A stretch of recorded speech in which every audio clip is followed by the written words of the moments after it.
Okay, we're ready to start right now. Welcome to the webinar, Creating a Remote Learning Environment that is Manageable for You and Your Students. My name is Mariela Tovar. I'm an academic associate at Teaching and Learning Services, and I'm here with my colleagues, Carolyn Samuel and Jenny Ferris, who are going to be co-hosting this webinar. I just wanted to inform you that this session is being recorded, so if you feel uncomfortable at having being recorded, you can always mute your video, so that's an option open to you. Before we start, I'd like to just do a very quick check to make sure that everybody can hear me. If you can just nod your. Okay, so everybody can hear me. Perfect. Yeah, people are actually clicking on the yes button that they see in their menus. That's great. So we see those yeses, the check marks. Thank you. Okay, perfect. So we're ready to start. So first of all, we wanted to tell you what the goals for this webinar are. We hope that you will become aware of some strategies for making remote teaching more manageable to you and your students. So these strategies are based on the idea that this is an environment that is new to us, that is, and to our students. So what can we do in order to help ourselves organize and direct our attention to what we really would like to do, which is to communicate with the students and not have to worry about other things. And we hope that by the end of this webinar, you will identify one management strategy that you could use in your teaching. Now, the emphasis here will be on giving you some ideas for strategies, maybe sharing some of the ones that you have used, because I'm sure that some of you have implemented some of this, but it's not going to be about how to do them. But however, at the end of the webinar, we are going to give you some resources that you can use in order to learn more the how to. We are going to be using the chat mostly for interactions. So there will be some post questions. Jenny is the chat moderator. And as we go, as we discuss some of the strategy, Jenny will be placing some related links on the chat.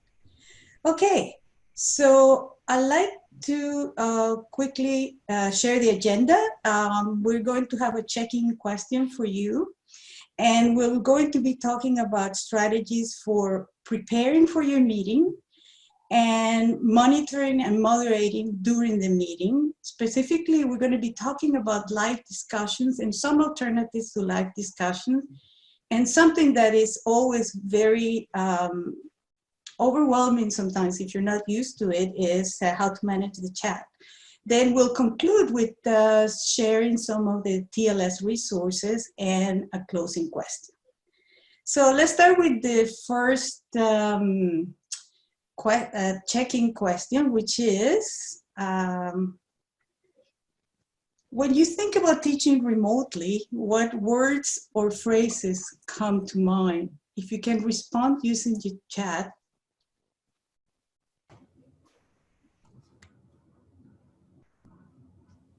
Flexibility, distance, yeah, it can be challenge.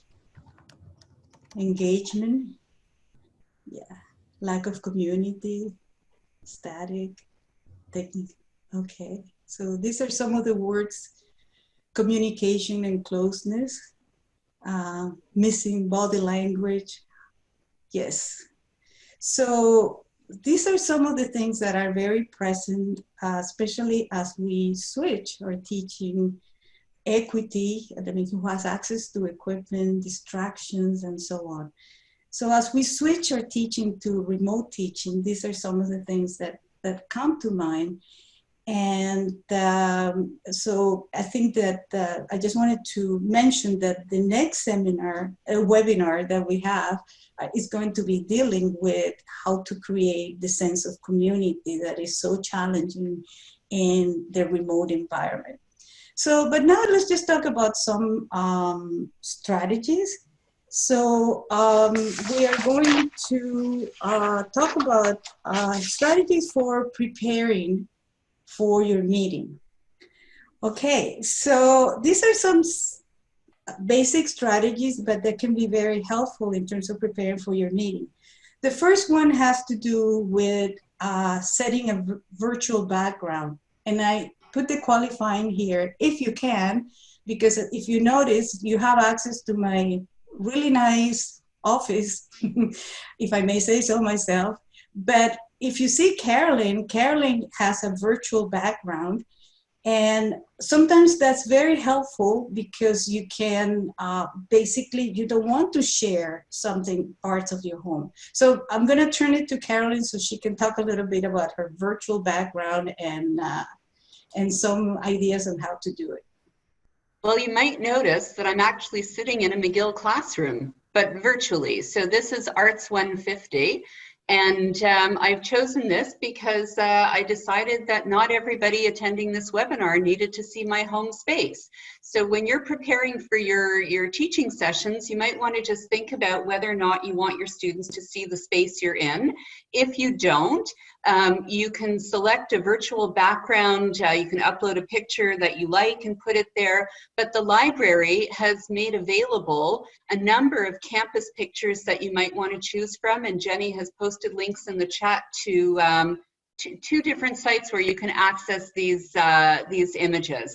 And just note that not every computer has the capacity to use virtual backgrounds. And I see, Rosalie, your comment here, you find that when there's a virtual background and the person moves, It looks very odd. Indeed. So sometimes it looks like my arms disappear. That's true. It has to do with the lighting in the room as well. It has to do with the capacity of the computer. We're not going to get into all the particulars now, but if you go to one of the links that Jenny put up, you'll be able to read more about why that happens and how you can avoid it. So excellent point. Not everybody will want to do it. It's an option. Right. Marielle, back to you. Yes, I would love to have a virtual background. But okay, so the other recommendation is to remove clutter.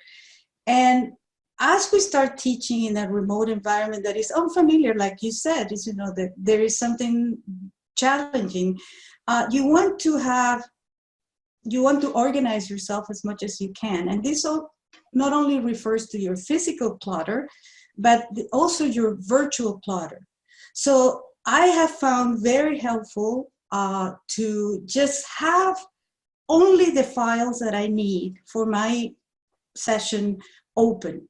So you don't want to have your desktop cluttered with many things, especially if you're sharing. You want to know exactly what you're going, and that requires a little bit of preparation, but it's really worth it in terms of giving your concentration to what you need to give. Testing your audio equipment, it's so making sure there's ways to test your audio equipment. And the idea of logging in early, at least 10 minutes in advance, and start on time. You always have the option of letting your students come in once you come in or before, but it depends on what you would like. You can always open the meeting at a certain time. Carolyn, Jenny, and I got together 10 minutes before this meeting. We tested our screens, we tested our audio, so that's always a good idea. The other thing is the idea of creating a class agenda to share with your students. I have found, for me particularly, having some sense of structure has been very helpful in terms of knowing where I'm going, but it's also for the students because it's an unfamiliar environment. You would like to have that sense of the structure, and you can even indicate if there's going to be a meeting time and so on. So those are some of the recommendations for preparing. So one question for you for the chat, do you have any additional preparation tips to share, and anything that you do that you find particularly helpful to prepare for your meetings or for your classes?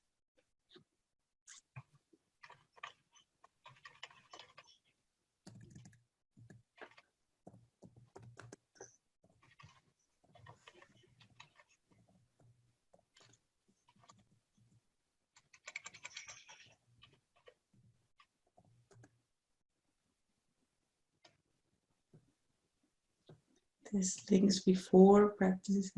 Carolyn, do you have any additional Well, recommendations? I'm just reading through, certainly Yeah. testing, remind learners they should concentrate on the class and not on their phones.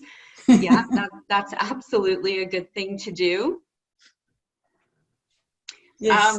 Something that is seldom commented on is maybe to think about what you're wearing as well. And there's a reason I'm mentioning this. Some people have said that they're, you know, getting very comfortable at home these days, feeling very casual, going to work in pajamas, and students are doing the same as well. So just remember, when you start teaching, if you know, if you haven't been online in a while, just think about what you're wearing and how you want to present yourself to students, and remember to brush your hair, because again, like I was just talking to some people today who were just getting very comfortable in the home environment and weren't thinking about these things. So given that we're all at home and maybe adopting different habits, it could be worth keeping in mind that we are still going to be presenting ourselves in front of a class to students if we're doing live sessions. That's a good idea. I also wanted to mention that I found there is an article that I'm going to ask Jenny to put the link from Zoom about how to prepare your PowerPoint presentations for projection in Zoom. Sometimes it's not evident. Sometimes you open the whole presentation, you don't see anything else. So that link will be on the chat, so you can go to that later. Just wanted to remind you, you always have the option to save in the chat. If you go to the chat and then you see the 3 dots, there is an option there to save it. So if you want to save some of the links, you can do that. Okay, so there's I'd like to talk a little bit about the next part of our agenda, which is about carrying out the meeting. So opening up the meeting, I think that it's very important that there's a public recognition that this is not something that is usual. This is something that is different, that is a new environment for you and for your students. And I think that creates an environment where you can relax a little bit, your students can relax, and it's okay to make mistakes and all that. The other recommendation that is very important is that if you can have a co-host. Carolyn and Jenny are my co-hosts at this point, and they can do things about managing participants and certain things that I'd be more trying to just discuss some of the content. So there is a very clear article about what you can do as a co-host or as a host of a meeting. So, but it's always helpful to have one. The idea of checking the audio and video for all the participants. Something that was mentioned in the chat before in terms of like tell the students not to have their cell phones on or so on. It's very important to explain the settings, but also the rationale for the settings to the students, and to review some of the rules of engagement. So how do you expect these meetings to run? If you're carrying out a discussion, what will be the discussion protocol? And so having those rules in advance helps. The other thing I wanted to mention is this is called netiquette. You know, there's a lot of articles now about how we behaving online, and there's an article that Jenny's putting on the chat now in terms of, you know, that explains the whole concept of netiquette. But it's like Carolyn was saying, how you dress, or what are your expectations for the student. One last thing, and again, is the idea of making, when we are face to face, you know, the students come in, the books go down. So how can you recreate that in an online environment is by making an opening of your remote class more structured and routine. For instance, with a check-in question, or you may have a routine where you let the students come in and chat among themselves. But have this more as a routine, because that helps you and that helps also the students. And last thing, and I wanted to emphasize that this is very important in terms of informing your students. about recording. So students always have the option of turning off their cameras and muting their microphones. So you cannot require them to be online. There's reasons for that. And one of the reasons is, of course, privacy, but it's also in some bandwidth. If you have your video on, not every student have the quality of equipment that would allow them to have their video on. The issue of participation in online meetings, it's a complicated issue in the sense that you cannot, we're going to be talking about ways that you can have some nonverbal participation, and I'm addressing that in a minute. So, okay, yes, okay, so let's get into that. So, holding live discussions, there is always the issue about when you hold a live discussion, you always read the room, you look at the students' faces and so on and so forth. But students, as I said, they may opt to not to have their videos on, or they may not be able to have their video on. So one option that you can have is to use the feedback icons in Zoom. And you have a picture here, some of the feedback icons. If you go to the bottom of your screen and you go to participants, you will see some of these feedback icons. So it's something that you can use. It's not ideal, but it's always an option to use. So I don't know, Caroline, you want to comment something about participation? Yeah, absolutely. So, well, we appreciate the idea of wanting to emulate that classroom feel. We have to be really sensitive to the idea that we are not in regular classroom situations. Students may be in different time zones. Students may be self-isolating. Students may be unwell. They might be child-minding. They might be minding siblings who are unwell. They might be minding elderly parents. They might be in places where they have difficulty accessing the internet. Circumstances will vary.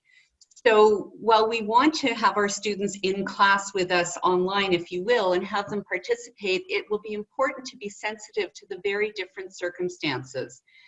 It might be helpful to think of participation in a much broader sense. So yes, we want our students to raise their hands, even virtually, and contribute, but maybe we can have other ways for students to participate as well. So we can open chat rooms, discussion forums in my courses. You can have parallel discussions, so you can have something going on live in the class, but you can also have something asynchronous going on, so at a time other than real time, where students can participate, for example, by posting a comment, posing a question in a My Courses discussion forum. They're not mutually exclusive. You can have both. There was also the comment that, sorry, I'm just looking for the comment about bandwidth. So having your students participate live does take bandwidth. Yes, video takes bandwidth. That might be challenging for some students. So we would really encourage you to think about allowing participation in a variety of ways and not only one way. And that way it's much more inclusive for students who are in different circumstances.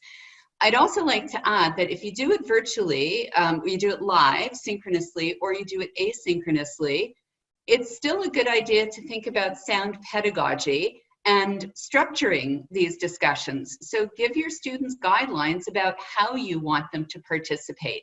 And just randomly putting up their hand to ask a question may not be worth marks in a course. So we still want to apply good pedagogy and have people be thoughtful about their contributions to participation. So all the good things we did in class should still apply in remote environments. You know, allow students time to think of questions. Don't expect that if you say any questions, everybody's going to have questions. No, students need thinking time to pose good questions. We need time to think about answers to questions. So it would be good to be thoughtful about how we structure participation. Mariella? Yes, coming right up. So live discussions may not be something that you want to do in courses over 25 students. And again, they're very challenging to manage at the beginning. So they will depend on the context of your course and your goals. Here's some strategies. You have some controls in Zoom that you can mute all the students and so on. But I think, like Carolyn was saying, I think the idea is to think about what is your pedagogical purpose and why do you want to have discussions, and maybe have them in a way that will be easier for you and your students. This, I find, is one of the most challenging aspects to have the live discussions. So let's talk about using the chat. And for some of you who are new to this environment, paying attention to the chat at the same time that you're paying attention to engaging with your students may be challenging. But the recommendation is that you can really, it's helpful for students to engage with you and other ones and others. So here's some strategies that we have gathered. One thing that you can do in Zoom is you can choose who students can chat with. So you can say, for this class, you can only chat with me as the host, or you can only chat with the whole class, or you can allow a free chat. One of the things that if you can, designate a moderator to answer questions. It lets you know when to answer the questions. Like Jenny now is moderating the chat, placing links, answering questions. And then at some point, if there is a question that comes, she can let us know. And we're concentrating more in the idea of engaging with you. The other thing that could be used and could be helpful is to pause interaction. So you can tell the students, I will be using the chat at a certain time. So you can pause a question and say, okay, now I will attend to the chat. And then at other times, you're not attending to the chat. So as long as there is so that's one strategy that can be used. And of course, you're always able to disable the chat. Depending, you can disable it for portions of the session or for the whole session. So you have that capability. I'd like to call on Jenny and Carolyn if you have any additional tips for managing the chat, or if you have well, there was one that I already typed into the chat. A convention is to use the @ symbol and somebody's name to indicate to whom the comment is directed. So chat can move very quickly, as you can see, and it can be hard to keep track of threads. So that's a convention that people use, the @ symbol plus the name. Jenny? Absolutely. In addition to that, if you're able to prepare some content ahead of time, if there are questions that you expect may come up, or if there are resources online that you can imagine students finding useful, that's another thing. So you can rapidly copy, paste things in, since, as Carolyn mentioned, things do move quickly. Another consideration is about who you are responding to. So you might notice that there's a possibility to respond to everyone, and that's at the bottom of the chat. You can click to everyone, or you can choose a specific attendee to respond to. That's something that, as the meeting host, you can adjust in your settings if you choose. And that's something that can be helpful to think about if you, for instance, if you have to send a quick reminder or question to a TA, and then you want to make sure to send a message to the entire class after that to adjust who it's going to. And finally, to be clear about other means of communication. So this is something I've been thinking about in the last few minutes as the chat has been going rapidly.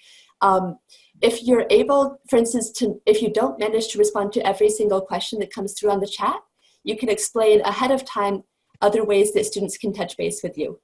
So for instance, an email address they can reach you at, you might choose to open up a discussion forum within my courses where unanswered questions can be posted and responded to in a timely manner after the course.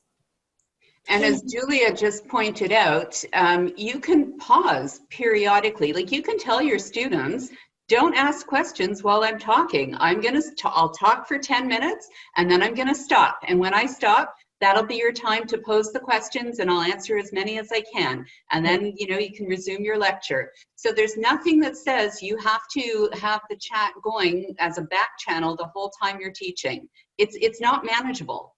Yeah. Absolutely, absolutely. And it can be very challenging if you're not used to this type of environment. Okay, so you may be so quick strategies to closing the meeting or closing your class.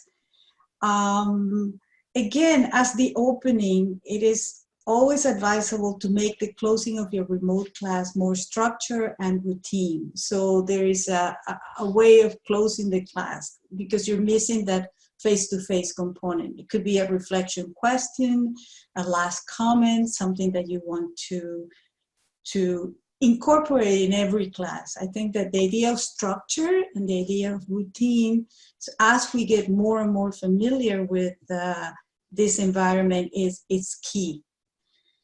So, so you may be wondering, how am I going to remember all these tips? And you know, there's been a lot of things discussed. I wanted to direct you to a lot of the strategies that we just shared are part of TLS, the remote teaching checklist that is available to you in the TLS website. And here they have strategies to prepare during the meeting and to closing the meeting, and also the recommended settings. So I'm going to turn it to Carolyn so she can address where the remote list is. Also the question of wondering how, which is, so how do I do all these things? Okay, I just need to be sure that people can see my screen. You should be seeing the TLS website, Tools for Remote Teaching and Assessment. I got a thumbs up from Jenny, thank you, that's good.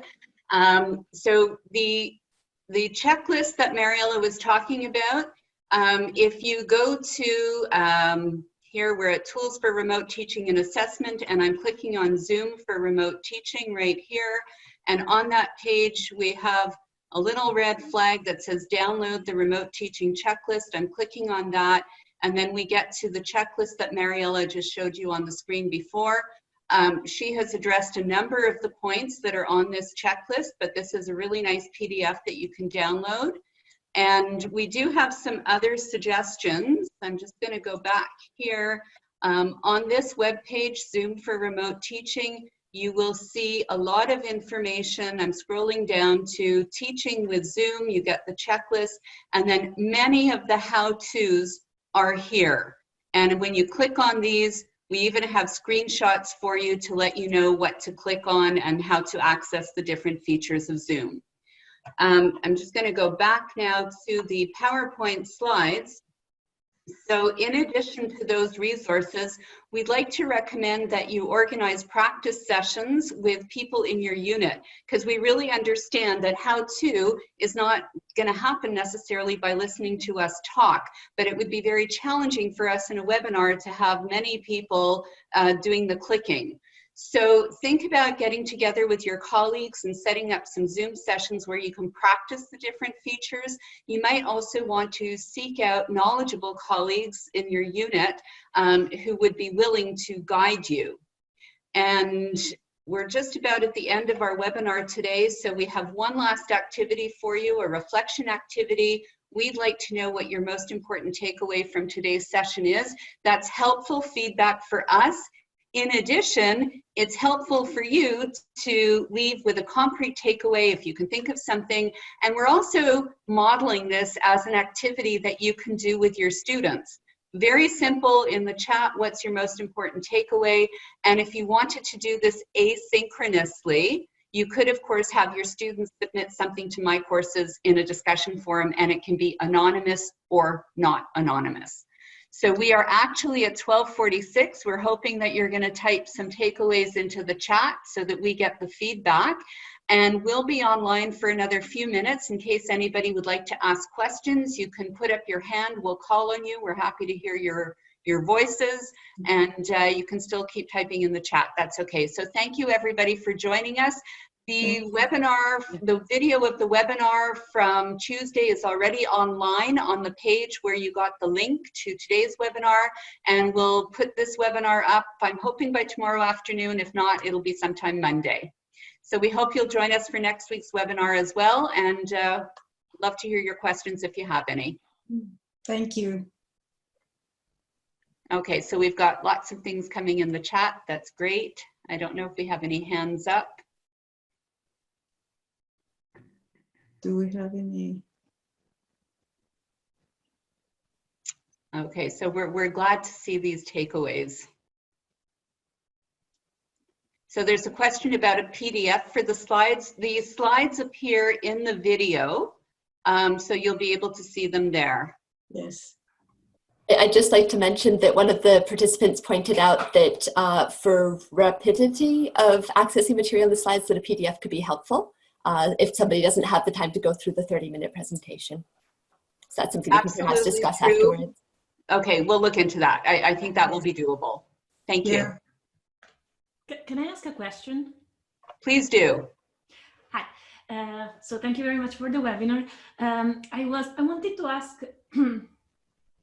so how valuable, like, I think that, moving remotely, probably the easiest thing for us to do, of course, in terms of also workload that we need to put into it, it's trying to teach remotely. So like use Zoom and like try to make what we used to do in class through some software like Zoom.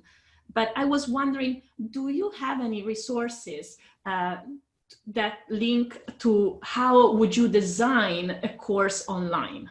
So like a different type of teaching, like instead of doing remote, do it online.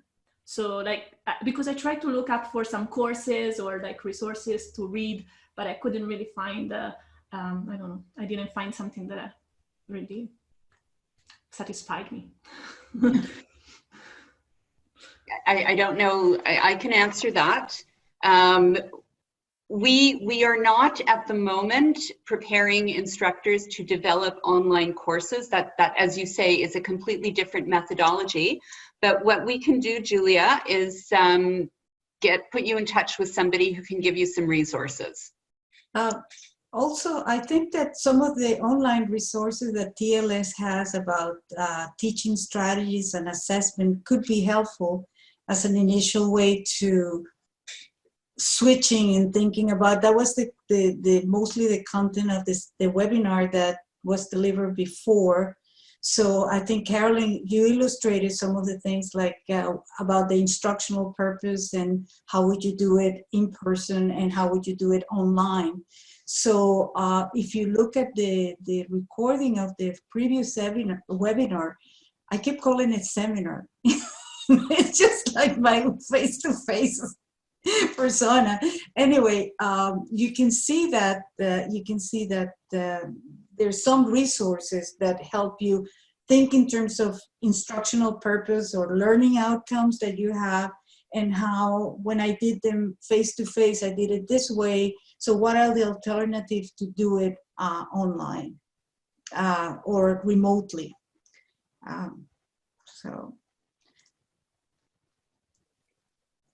But Julie, I'll follow up. We'll put somebody in touch with you. Yeah. So there are some other questions that are coming into the chat. There is a question about recording the Zoom meetings. So I'm just going to go back to the website, and all the information about Zoom is on the website here. So if you want to find out about the recording, there is this record your Zoom session right here. You can make the Zoom session recordings available in My Courses. Somebody was asking about training for My Courses. All instructors have access to a My Courses Essentials site where you can learn how to use My Courses. It's sort of a self-paced tutorial. And of course, one-on-one consultations are available to instructors. So Heather Ann is making the point here that it's important not to try to replicate your in-person course online. Absolutely. It's a different mode of delivery, and there are things that will transfer easily and well, and others may not. So we need to think carefully about how we can design our courses to work well in a remote environment.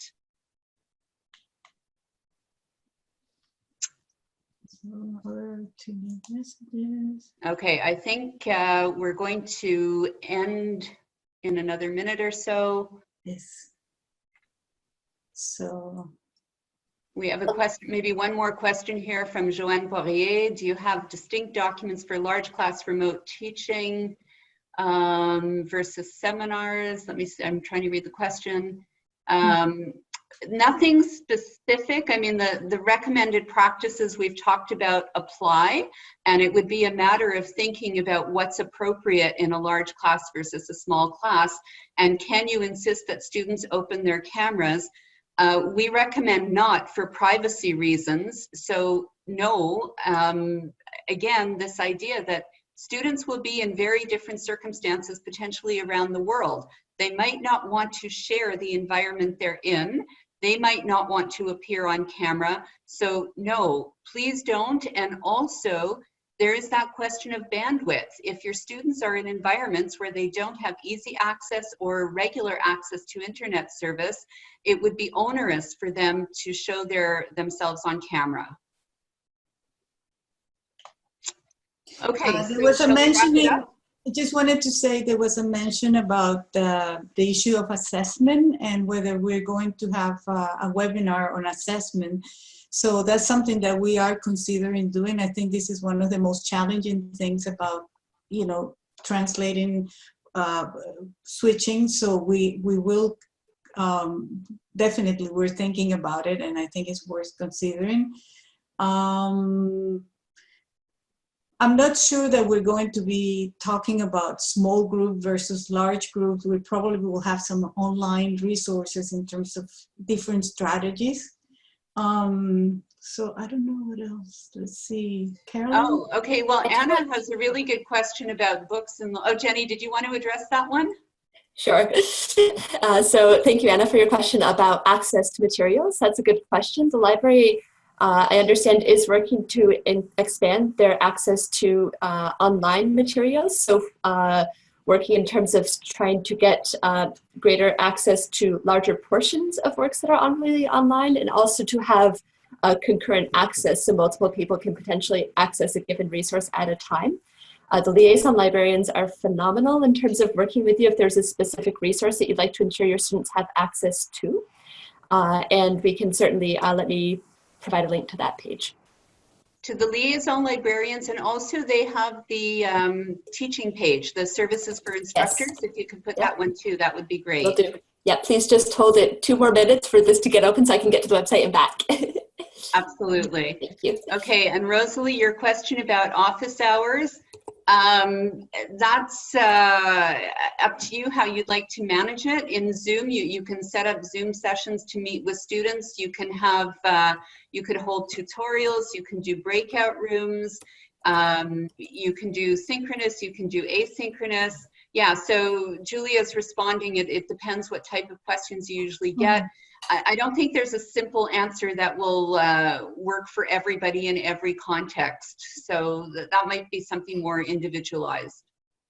Okay, so Jenny's put up the link. And so all the library information is there. Thank you, Jenny. And I think we're going to close this out now. Yeah. All right. So thank you, everybody, for joining us. And we hope to see you at our next webinar next week. That's right. Thank you.